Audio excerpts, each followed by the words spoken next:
So today what we're going to do is we're going to look at another organizational chart that you must complete for this task. This is a merit level skill, so you need to make sure that you have this if you want the merit, and you can't answer the questions for the excellence without having it. Now, the Gantt chart is not difficult, but if you're not used to them, then they can look confusing in the beginning. So what I want to do is I want to go through a few things in a very, very straightforward way without any numbers or any information. And then we're going to look at the video, and he's going to go through and build one based on the exemplar that we've been looking at. Okay? So the first thing about Gantt charts is that you're going to have the times at the top. And it depends on your project. We've looked at this particular project he's working at is in hours, but that one we looked at with the houses was in days. So let's say that for the one we're looking at now, it takes from 1 to 24 hours because your critical path is going to tell us the beginning. I'm sorry, from 0 to 24 hours. Your critical path is going to tell you how long your time schedule can be, right? So on the other one, we had like 30 days. Okay, so we would need 0, 1, 2, ... to 30 on that one. On the one that we're looking at on the thing now, it's 24 hours. So we would need 0, 1, 2, ... to 24. Now, of course, I can abbreviate. You cannot. You need every hour accounted for, right? So going across. So you might want to use grid paper to make these, if you get a choice.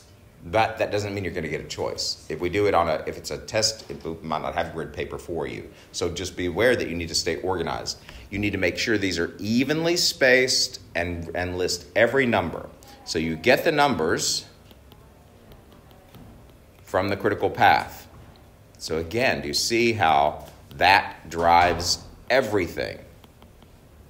And it always starts with 0. And then goes up to the highest number in your critical path. Okay? Now, so that's not too bad. Evenly spaced, write it neatly so you can see. Right. The second thing you're going to do is then underneath those,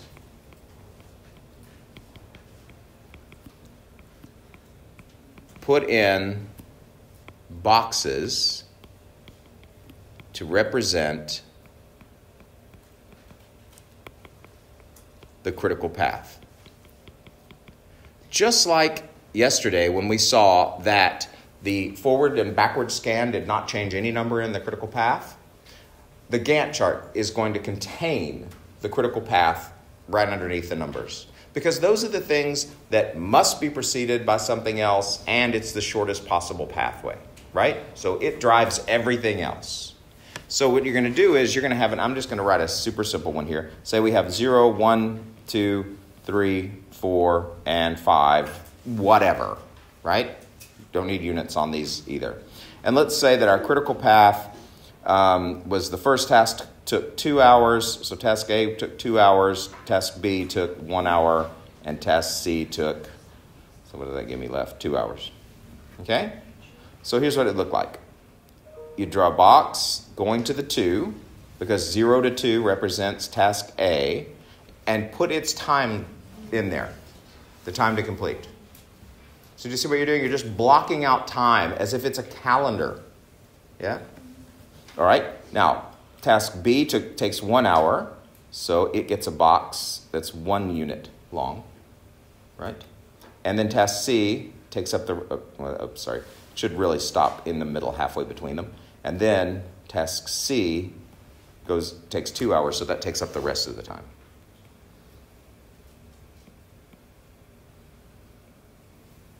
Rocket science? Certainly not. Super easy. And this one would be your critical path. And it's always the one you put in first. Now, when he does it, he's just going to say, well, we know this takes this much time, so we need it to take this much time, etc. But just rewrite your critical path. Okay? So, we have our critical path. Now, there are some things that don't fit in the critical path, right? And they have their own times. But they'll have a range of times, right? So we want the earliest start time yeah, and the longest finish time. So we need to see we're going to see that there's a balance between these. So like the next task might not be able to start until after the first hour, for example. Okay, and let's say it takes 1 hour to do, but you could do it anytime from that first hour. The latest completion time could be the 5th hour.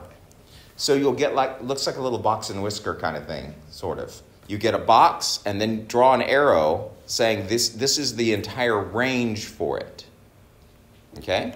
Notice that I put it under the critical path. And each one of these things is a line. This is line 1, this is line 2, etc. Now, I could have another thing that started here and then took an hour. So, right? So do you see, you're just gonna extend it out. Now, some people like to use colored pencils on these, right? Just so you can extend, so you know which one's which. You can do whatever you want to. Doesn't make any difference, but you need to make sure that you're giving it its full time. Because if I don't like the position of this box, it doesn't have to be there. It can move anywhere along this spectrum as long as it's within its times. And again, we'll see how those are calculated when we watch the video. Okay? Now, what you want to avoid, though, is you want to avoid too many lines. We want the minimum number of lines possible. Okay? So if my next task, for example, could be here or anywhere along there, I wouldn't want to, when I'm finally making my final chart, do you see that these things, can I rewrite these without overlapping? Yeah? So I could move this one up there and this one up there, and they wouldn't overlap, so that means that I'd be doing them separately. They'd be fine. So in this case, I could make a Gantt chart with 2 lines, right? You originally start out with a rough sketch, and then you're going to do your final Gantt chart with as few lines as possible, okay? And you can move these around. So this little box could move anywhere around here to avoid. So let's say this one was this long. I couldn't put it under there. I couldn't put it up there with that one because it would be overlapping. But I can move it there and then move it up, couldn't I? Okay? So you can move them sideways as much as you want to. Everything but the critical path. It never can change. All right? So let's watch his video, and he's going to do the one that we've been looking at, and you can see how he arranges it. Another thing that he's going to mention is that if you have a really big chunk, a big box, you should always place that first, because then you can arrange the smaller ones around it. Does that make sense? So I didn't mention that here, but any big boxes of time, big blocks, like there was that one task that took like 5 hours, and all the rest of them were short. Put that one in first. So you don't have to do them in order. Okay? All right. In our last video, we had a look at finding the start and finish time for each task using what's called a forward and backward scan. Well, in this video, we'll be looking at 2 more bullet points. The first being finding the number of family members required to work on the bathroom, given that each family member can only work on one task at any given time. The second bullet point, finding a recommendation of an hour when the family can review their progress at a time when at least 3 tasks are being carried out at the same time. Now, I know that's a lot to unpack, but we can actually find these by using what's called a Gantt chart, and the answers end up just being a couple of sentences. This is a mere people skill. First off, let's learn what a Gantt chart actually is. A Gantt chart is actually quite similar to a network diagram, but it has a couple of key differences. A network diagram shows how long each task is, what task depends on what to be completed, and also the start and finish time for each task. What it doesn't do is set in stone a specific time for each task to begin, and it also doesn't show what tasks will be completed at the same time as other tasks. To show what I mean, have a look at the critical paths, A, C, E, F, J, and K. From the first hour to the 24th, one of these tasks will always be carried out. However, if we want our project to be completed on time, every task must be completed by 24 hours. This means that several tasks must be carried out at the same time as other ones. This is quite important because with some projects, the more tasks that need to be carried out at the same time there are, the more people or groups of workers you'll need to work on each one of them. Because usually, one person can't work on 2 tasks at the same time. Okay, let's stop there for just a moment and talk about what he's saying. So you could stack up everything to begin at the same time, right? But that means if you had 7 tasks going on at the same time, you would need 7 workers, which is very inefficient, especially if you can spread them out and do the same job with 3 workers, right? So keep them as spread out as possible, as few lines on your Gantt chart as you possibly can. So this is where a Gantt chart comes in. A Gantt chart is different, as it doesn't actually show what tasks depend on other tasks to be completed, but it does show us actual specific times for which you can schedule each task to begin and end by. To convert our network diagram into a Gantt chart, all we need to do is just convert each task box into another box with the correct length as well as its length beside it, which we'll put underneath a scale showing how long each box is, which corresponds to how much time each task takes. It's important to remember that a Gantt chart is scheduling a specific time for this task to begin. However, as we can see, task B can begin at any time from 0 hours to 7 hours, which means we could put it anywhere from here to here. So, with that in mind, let's move on to the rest of the Gantt chart. Okay, let's just make sure everybody's seeing that. So remember, its start times. It can either start at 0 hours, so that's why I put it here, and it can go on to start up to 7 hours. So it's the earliest start time and the latest start time that you're worried about. Okay, so if it started at 0 hours, it would finish after 3 hours. If it started at 7 hours, it would finish at 10 hours. And it could also be anywhere in between. So notice that arrow has that line has 2 arrows. That means it can shift in either direction. So I could just as easily start it at 4 and have it end at 7. Wherever you need it to be is perfectly fine. So that's why you want to draw these arrows to show you the minimum start time and the maximum start time. So these 2 boxes here will tell you where your box goes. Now, I like to use this one, and then just draw an arrow instead of a separate box. But you draw it the way that makes sense to you. You see what I'm saying? So I would say, 0 to 10, so it could go anywhere within that range. So different ways of drawing it, and which way you do it doesn't make any difference, just as long as you know that that range is possible for that B box. Okay? Start off, we need a timeline which is as long as the project's minimum completion time. So for us, that's 24 hours. Next, and this is very important, we're going to put in the tasks in the critical path. These tasks have to begin at a certain time because their earliest start time is the same as their latest start time, and the same with their early and late finish time. So we'll start with A, which is the first task in the critical path.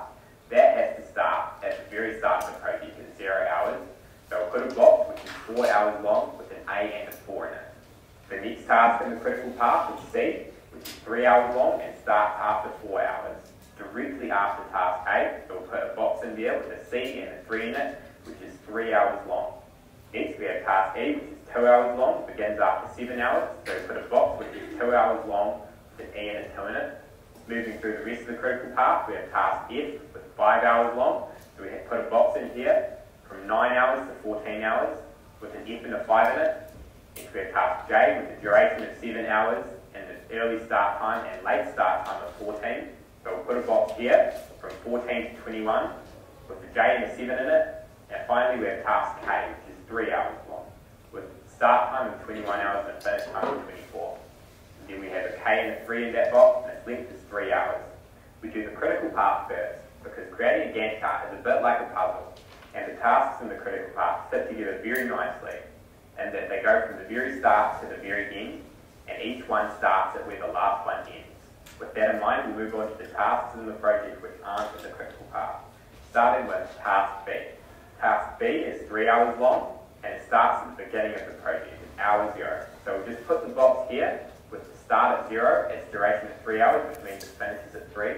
However, keep in mind that task B can start at any time between 0 and 7 hours, and it can finish at any time between 3 and 10 hours. So for now, we'll just keep in our minds that task B can go anywhere from here to here. Next, we'll move on to task D with duration of 2 hours, an early start time of 4 hours, a late start time of 19 hours, an early finish time of 6 hours, and a late finish time of 21 hours. What this all means is that we'll put the box starting at 4 hours below task B. We'll have a box which is 2 hours long with a D and a 2 in it, and then we'll just remember that task D can go anywhere from here all the way over to here. So that's a lot of different times which it can be started and finished. We'll do this with the rest of the tasks. So we'll go to task G, which has a duration of 6 hours, and its earliest start time is 7 hours. So we'll just put the box for task G down here, starting at 7 and ending at 13, with G and a 6 in it. And then just remember that task G can finish at any time from 13 hours all the way to 19 hours. Likewise, it can start at any time from 7 to 13. Next, we have task 8 with a duration of 9 hours. Just going to stop in for a moment just to show you. So do you see now, right now, none of them are overlapping, are they? So I could slide them all up right up under the critical path and make a second line with just the times, the minimum start times, which is usually the most advantageous because you want these jobs done as quickly as you can, right? Just in case anything goes wrong along the way, yeah? But you're going to see in a moment, when we add more tasks, that's not always possible. One can start as early as 7 hours. So we'll put task 8 with the box starting at 7 and ending at 16, duration of 9 hours, and 8 and a 9 in there. Again, task 8 can start as early as 7 hours but finish as late as 10, and finish as early as 16, and finish as late as 19.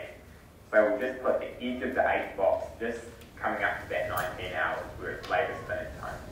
Finally, so it doesn't have much flexibility. With duration of 2 hours, an earliest start time of 16 hours, so we'll just put I below task 8, starting at 16 and finishing at 18. But just remember that again, it can start as late as 19 and finish as late as 21 hours. So we'll put the second box just here, showing us that. Now we just have to settle on specific times for these tasks to start and finish at. Because remember that while they can start and finish at a range of different times, we're just settling for one specific time when they can start and finish. While doing this, it's important to remember that you want to keep the number of tasks being carried out at the same time to a minimum, which means that we want to limit the number of lines which are going down vertically. We'll start off with task B. Now keep in mind that we can put it anywhere from here to here, but just so we don't run the risk of conflicting with the other tasks which are being completed, we'll put it somewhere which none of these tasks will be, which is just at the very start, starting at 0 hours and finishing at 3 hours. Next, we have task D, and we'll do the same with this. I just want to stop for just a moment and tell you that there is no right or wrong way, as long as you get the fewest possible lines. But to make your life easier, the ones that don't overlap, just slide them up at their minimum start times, right? So in this case, this one and this one could just go straight up. We don't get start overlap until we get to here, and so we're going to have to think about those and see if we can slide them back and forth so that they don't overlap. And then this one doesn't overlap right now, but if we slide one of the others, it might. Okay? So keep that in mind. If they don't overlap, just move them up to the next line. Make it as easy on yourself as you can.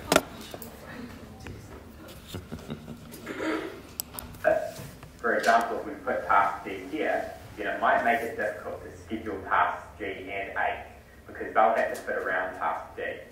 If we do that, then we might cause a greater number of tasks being carried out at the same time here. And remember that we want to keep that to a minimum. So we'll just put task D up here, just along the same line as task B, and just at the very start of where it could have gone, starting at hour 4 and finishing at hour 6. Next we'll do task H, as it starts at the same time as task G and it's a bit longer. Creating a Gantt chart is a bit like playing a game of Tetris, in that you're going to want to put the larger pieces in before the smaller pieces.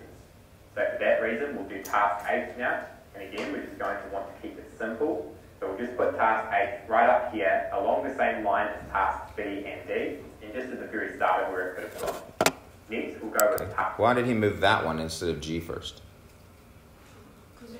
Because it's bigger, right? It's going to take up the most room, so it gives them. It's the one that determines how much flexibility we have on the others. So make sure you always put up the biggest ones first when you start getting the ones that overlap. Task G.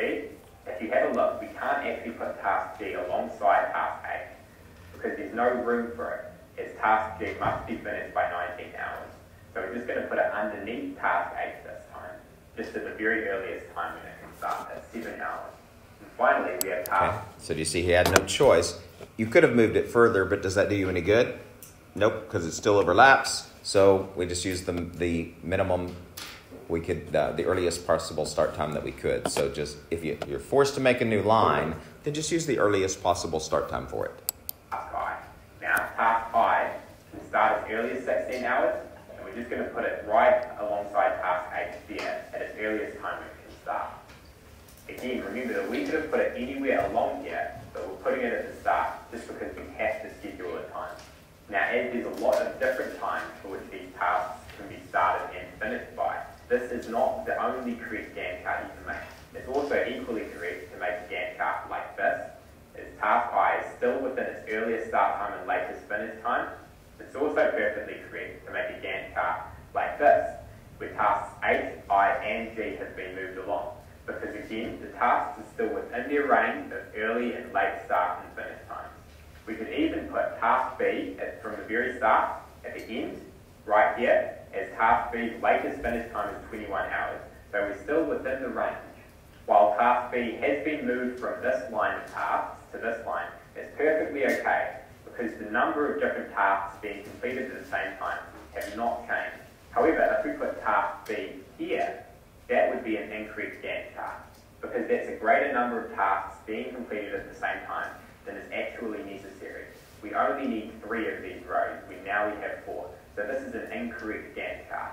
So going back to our assessment, we can answer this question by saying that 3 family members are required to work on renovating the bathroom. Okay, so they were asking how many family members would be required to work on renovating the bathroom at the same time. We have 3 lines of work being done, right? Because these 3 stack up. So that and each person can only do 1 job at a time. So that means that we would need 3 family members. That question will be on your test. Okay, well, maybe not 3 family members or 3 workers or whatever. How many workers? Because 3 is the maximum number of tasks being completed at the same time. If we had 2 family members, then we'd have enough to complete all these tasks, but not task G at the correct time. That would extend the project's minimum completion time. If we had 4 workers, then again, that's more than necessary, because 1 family member can be working on all these tasks, 1 can be working on all these, and 1 family member can work on this task. However, the 4th family member is not necessary. So the correct answer is 3, and that's what you would write in your assessment. For our next bullet point, we just have to find an hour for which the family can review their progress. The bullet point specifies that it needs to be a time at which 3 tasks are being carried out at the same time. As you can see from your Gantt chart, there's 1 specific block of time from which you can choose from, which is this area here. They ask for 1 specific hour, so you can choose from any of these 6. Now just remember that to find the correct hour, you just need to use the number after it. So for example, this is the 13th hour, this is the 12th hour, and so on. So if you said the 7th hour, that would be incorrect, because that's actually this hour. The bullet point asks you to choose specifically 1 of these, so you can just use any of these you want randomly. Okay, let's talk about what he was just talking about. Remember that we mess with time by our concept of time when we say, like, so when you're born, right, between the time you're born and your first birthday, that's the first year of your life, yes? You're not 1 year old yet, but it's the first year of your life. So this distance between here and here is the first hour of the project, right? Anything less than 1 hour, that's during the first hour. So if you chose this, that's this time, right? Then that's the 9th hour between those 2 times. Okay? So is the 7th hour included in our time with our 3 projects going on? No, because our 7th hour is this time between 6 and 7. And these 3 projects don't start until the 8th hour. They start at 7, but when 7 o'clock hits, that's the 8th hour, right? Because you're done with the time before. Yeah? And we don't often think of time that way, but you're going to have to when you think of these charts. So be really careful. and that will cost you your merit. If you say, right here at the 7th hour, that ain't the 7th hour, right? Okay, so safer, just choose one in the middle and don't draw a line or anything else. Just say, the 10th hour. Then you don't have to worry about it. Okay, don't choose this one or this one. Choose any one in the middle, because they're not going to ask you to show where it is on the chart. They're just going to say name an hour. So you don't have to worry about that if you will avoid the ends and just pick a number in the middle. So say the 9th hour. Now, what I circled the 9th hour? Nope. But nobody's going to know that but you. Okay? So don't worry about anything other than saying an hour. So just pick one of the ones some of the stuff in the middle, not one at the end. Now, you do have to be aware that there may be only one time when that's happening. And in that case, then, it'd be like this. If that's happening, then you'd have to say that's the 8th hour. But I haven't seen any so far that didn't give you more than one choice. Okay? All right. Let's let him. He's almost finished. Because they may be different with the different Gantt tasks that people create. As long as 3 tasks are being carried out at the same time, you will be marked as correct. So, to answer in your assessment, you'll say, hour 9 would be a suitable time for the bully family to make a review of their progress. And again, they're not talking about a specific time. I mean, you don't have to draw it on the chart. You just answer it as a sentence. So, any time of any during those that you think would be suitable. Okay?